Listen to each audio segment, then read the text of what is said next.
All right, I'm coming back with an update. It is officially 2 days post-op. My surgery was July 14th, and today is July 16th, Wednesday. I'm just go over the surgery experience today, the night after or the night of the surgery, the morning after, all the way up to today, and then I'll give more information about the injury itself, the timeline, how it happened, and all of my research thus far. So yeah, we go to therapy. It was not therapy, but we go to surgery at 8 a.m. Monday, and we get there. I sign all the paperwork and stuff like that. They take me in the back, have me get dressed in the gown, just the gown, put all my stuff in the bag, and yeah, they came in and started the IV. At first, they tried to go in my arm. They couldn't find anything there. I probably was dehydrated because you have to fast after midnight the night before. Um, So they had to do the IV in my hand, which wasn't fun. I'm not, I don't like getting shots or anything like that, so that was the rough part to me.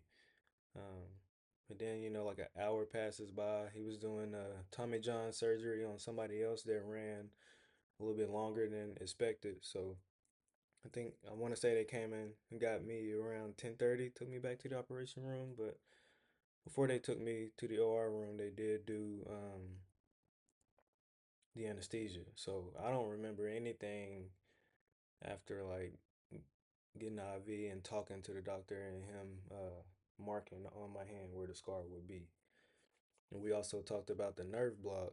And the nerve block is when they do a shot in your shoulder here and it numbs your entire arm from the tip of your shoulder to the fingertips. And I can honestly say that was probably the worst part of this whole thing is the shoulder block, the shoulder nerve block, because after surgery, your arm is just a noodle. You can't feel it, and it's like that for about 24 hours. Um, I'll get to that in a second, but let me back up a little bit. When I was talking to the doctor about what he was going to actually do, all my research kind of pointed to there's a scapholunate ligament repair and a scapholunate ligament reconstruction. So I'm just asking him like which one of those are you planning to do because I was under the impression that those are two different scars when it comes to surgery. So um, he said that he didn't know quite yet which one he would have to do. He'd have to go in there and see what type of shape the ligament was in because it's a complete tear. Like sometimes people might do a partial rip of the scapholunate or it's a complete tear. And when it's a complete tear, there's a gap between the bones, and he basically has to bring the bone back together somehow. So if the ligament is in good enough shape, then he just repairs that. But if not, then there's pins and all types of stuff involved. So okay, so what your wrist should look like is on the left. Mine is on the right, and the pin is pointing at the gap that needs to be fixed there.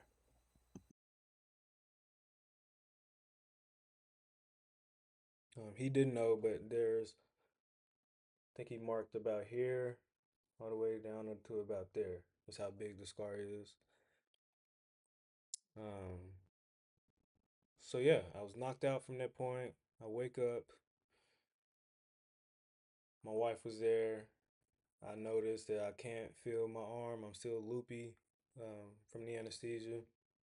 If there was any talking from this point, I really don't know. I just remember getting wheeled out to the car to go home. But my wife says we had all types of conversations and stuff. I don't remember any of that.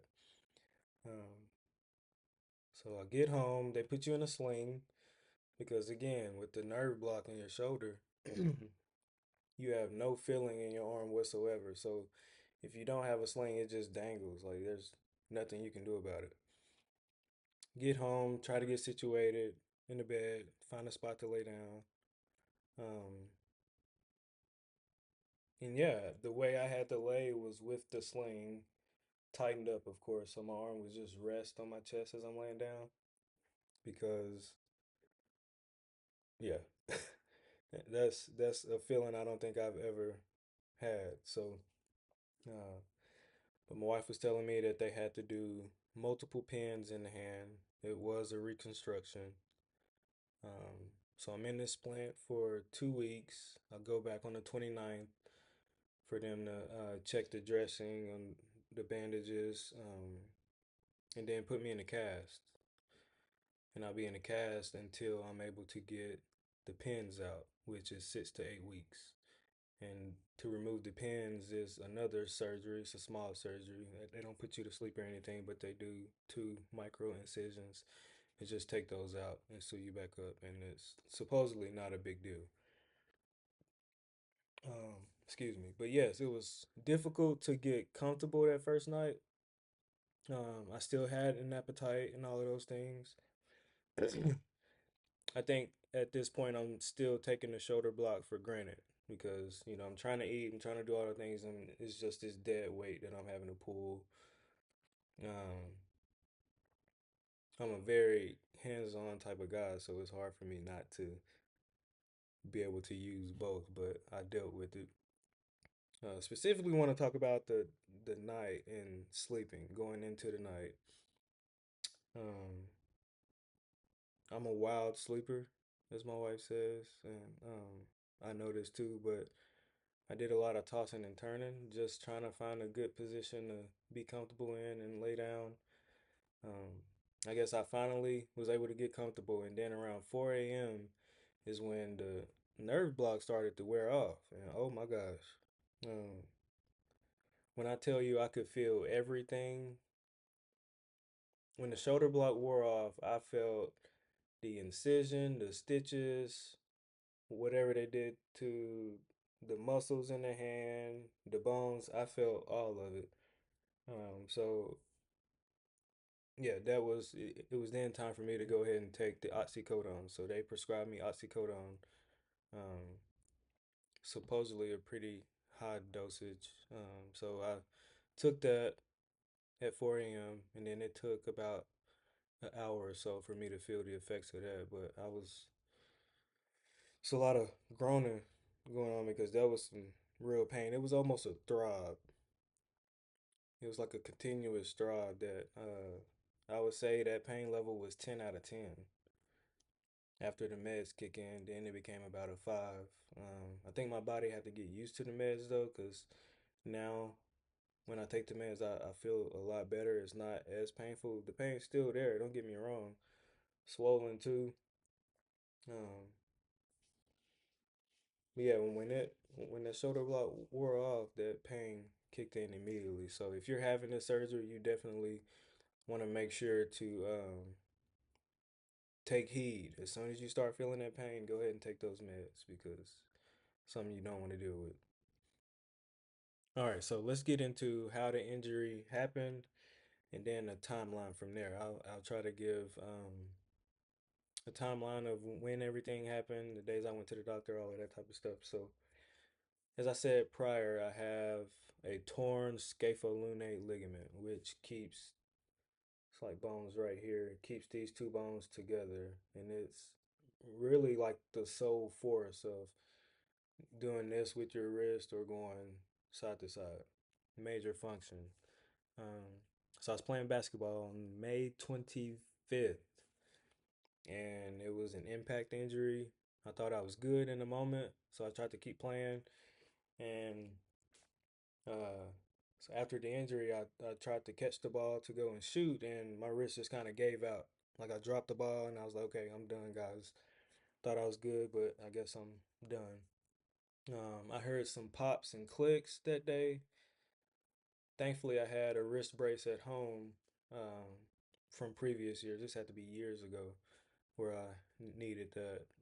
So I was able to put that on and just manage it. I thought it was just a wrist sprain or something. Nothing major.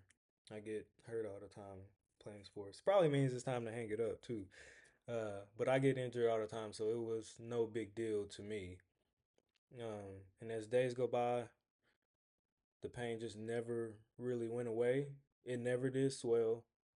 Um, I continued to hear the clicks and pops when I did that, and it would hurt some. So I'm thinking in the back of my mind, like something's wrong, but we'll just see. It'll get better in the next week or so. Then June 3rd, I have my wife in my ear telling me you may want to go get that checked out.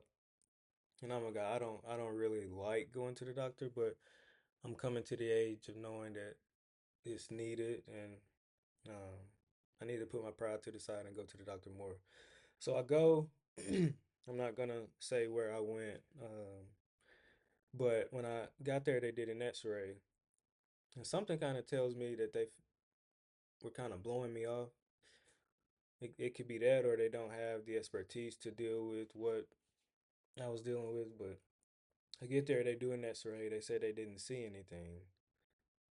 I'm like, okay, I'm good. Like I trusted that.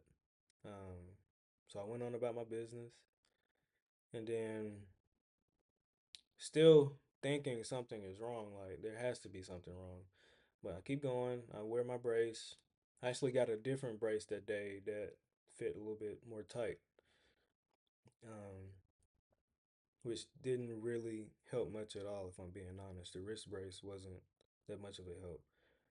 But Father's Day, June 19th, my family and I went out to eat, and I'm holding my youngest son in the injured hand, and I go to put him down, and as I'm trying to put him down, he kind of flails a tad bit, and I drop him on the floor.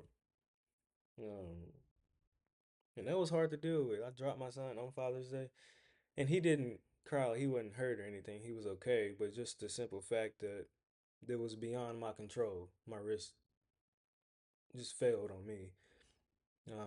So it was after that day for sure. I was like, okay, I got to go back to the doctor. I would like to get an MRI or another X-ray or a referral somewhere. So June 20th, I go back to the doctor and I said, hey, is there any way I could get an MRI? It still hurts just as bad. I'm still hearing the popping and clicking. And I dropped my son, which is a problem. So they sent me to orthopedics, which took a couple weeks. So I didn't have that appointment until July 7th, um, which could have been on July 2nd, but I had a trip planned and I had to move it forward. So July 7th, I got there. They did an X-ray again. I don't even think they got to the point of doing the MRI. They do the X-ray. I'm sitting in the room maybe 3 to 4 minutes. Doctor comes in and says, got good news and bad news. Good news is I know what's wrong. Bad news is it requires surgery or you'll have severe arthritis in less than 5 years. Wow, so that was a bombshell because thankful that he knew what it was, and I just didn't think it would require surgery. He said it's a fairly common injury. He said if scapholunate ligament is torn, and he showed me a hand diagram and stuff like that. He even went as far as showing me video of the surgery that he did on his phone. So I was able to see what would happen and all of that. And uh, I had a lot of questions. If I'm going to do this surgery, am I going to have the same range of motion afterwards? What's the recovery timeline? Um, what does the procedure look like? Like, what would you actually do? All of those things. And he was saying we're catching it in time to where the surgery is able to happen. Is able to happen because if you wait for too long, the surgery might not be able to happen. Uh, so yeah, he's like, let's go ahead and get you scheduled. I'm like, let's do it as soon as possible. So that was July 7th. I had my surgery July 14th, which was Monday. Um, I don't want to waste any time. I just want to get it out of the way. The healing process is the summer. Once school starts, I want to be at least stable and in a cast and can function, um, and not having to take pain meds or anything like that. So yes, we did the surgery, and then follow up and casting is July 29th. Um, I kind of want to see what that scar looks like. I'm tempted, but yeah, I'm a little swollen now. That first day after the shoulder block, the shoulder nerve block wore off, I couldn't do this. So I think this is good. I'm getting some motion back in my hands. I've been doing some icing too. Uh, I have a rest station where I have a little pillow that is elevated, keeps my arm up, helps me sleep and all those things.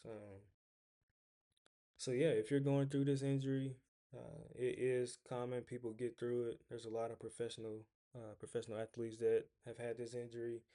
Jalen Williams with the OKC Thunder had the same injury, and there was a few games in the playoffs, the finals, he dropped 40 points, but he was getting injections for every game prior to the game to deal with this injury. I don't know how he did that because I couldn't catch the ball, shoot, or anything like that. Uh, he's a trooper for sure. And then Jalen Brown with the Celtics back in 2021, I believe, had the same injury.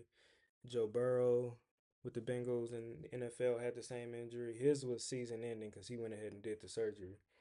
Um, but I say all that to say that's just motivation for me to get through this and recover from it. I do understand that management of the pain and then physical therapy afterwards is the most important part of healing. So can't wait to get to it. I'm ready to get past it. I'll be keeping you guys updated. And if you're going through this, do your research, but be encouraged. I didn't see a lot of things on the internet to kind of tell people's experiences. So hopefully this helps somebody. Once again, if you got any questions, comment, subscribe.